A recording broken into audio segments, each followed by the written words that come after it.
बिस्मिल्लाहिर्रहमानिर्रहीम, अस्सलाम वालेकुम। आज मैं बात करूँगा हमें जो क्रैम्प्स पड़ते हैं या पट्टे खिंच जाते हैं, क्योंकि इस हवाले से भी आपके क्वेश्चन आए थे। तो पहली बात तो मैं आपको बता दूं कि जो हमारे क्रैम्प्स पड़ते हैं ये कहीं भी पड़ सकते हैं, लेकिन जो बहुत कॉमन जगह होती है वो हमारे काफ मसल्स से मतलब है हमारी टांगें, उनका पिछला हिस्सा, हमारी थाइज, हैमस्ट्रिंग मसल जो थाई का पिछला हिस्सा होता है, इसी तरह बाजू में भी पड़ सकते हैं, नेक में पड़ सकते हैं। तो क्रैम्प असल में होते क्या हैं, या स्पैज़म जो मसल का है, मसल खिंच जाता है। और जो हमारे मसल्स होते हैं ना, ये यूं होते हैं, और जब ये खिंचते हैं तो ये यूं हो जाते हैं।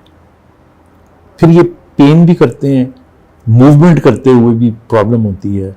और अक्सर देखने में यह है कि फिर आदमी अगर टांग में क्रैम्प पड़ जाता है तो चलना मुश्किल हो जाता है। इसी तरह अगर थाई में पड़ जाता है तो फिर भागना, या खिलाड़ियों को आपने देखा होगा, बहुत से खिलाड़ियों को क्रिकेट में आपने देखा होगा कि हैमस्ट्रिंग पुल हुआ, उसका ये क्रैम्प पड़ा और वो ग्राउंड में लेट जाता है।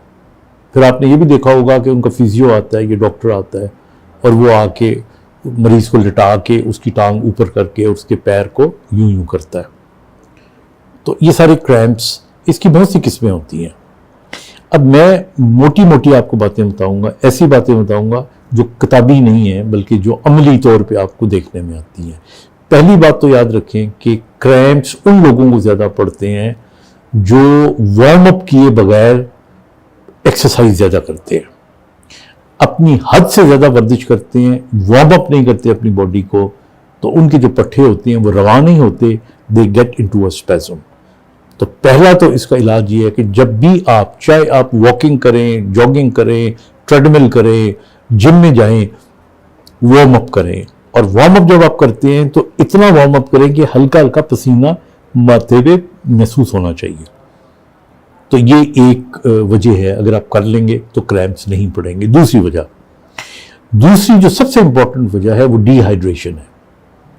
अगर आपकी पानी की कमी बॉडी में होती है तो इसकी वजह से नमकियात की कमी भी हो जाती है। आपका पोटेशियम एंड मैग्नीशियम, ये दो ऐसी चीज़ें हैं कि जो अगर बॉडी में कम होंगी तो क्रैम्प पड़ेगा आपको।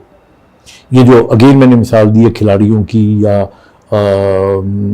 फौज के लोगों की, या भागने वाले या एक्सरसाइज करने वाले लोग अगर डिहाइड्रेट होंगे तो उनको क्रैम्प पड़ने के इम्कान ज़्यादा होते हैं।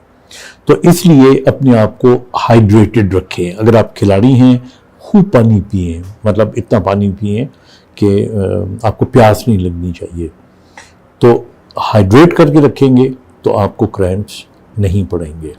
अगर फिर भी पड़ते हैं तो कुछ लोगों में हमें पोटेशियम की टैबलेट्स या मैग्नीशियम की विटामिन्स के साथ देनी पड़ती हैं, तो उससे बेहतर हो जाता है। फिर इसके बाद कुछ बीमारियां ऐसी हैं, अगर वो हो जाएं तो क्रैम्प्स पड़ते हैं। मिसाल के तौर पे मोटर न्यूरॉन डिजीज़ एक बीमारी है, उसके अंदर हमारे काफ मसल जो होते हैं टांगों के, उनमें क्रैम्प्स पड़ते हैं। इसी तरह हमारे थायराइड की कुछ बीमारियां होती हैं जिनके अंदर क्रैम्प्स पड़ सकती हैं। कुछ मेटाबॉलिक डिसऑर्डर्स होते हैं जिनके अंदर क्रैम्प पड़ सकते हैं। लेकिन आपसे गुफ्तगू करते हुए I am speaking and I am talking to healthy people, जिनको अल्लाह के फजल से कोई बीमारियां नहीं हैं। अपने आप को हाइड्रेट करके रखें, वार्म अप करें, इसी तरह कूल डाउन करें एक्सरसाइज खत्म करने के बाद। अगर आप ये सारा कुछ करेंगे और हैव अ गुड स्लीप, तो आप देखिएगा क्रैम्प से आपको छुटकारा मिल जाएगा। अगर फिर भी छुटकारा नहीं मिलता then that means there's something serious। फिर आप इन्वेस्टिगेट करें, गो टू योर डॉक्टर, वो आपके मुख्तलिफ टेस्ट करवाएगा and he will reach a conclusion कि असल कॉज क्या है। टेक केयर, थैंक यू, खुदा हाफिज।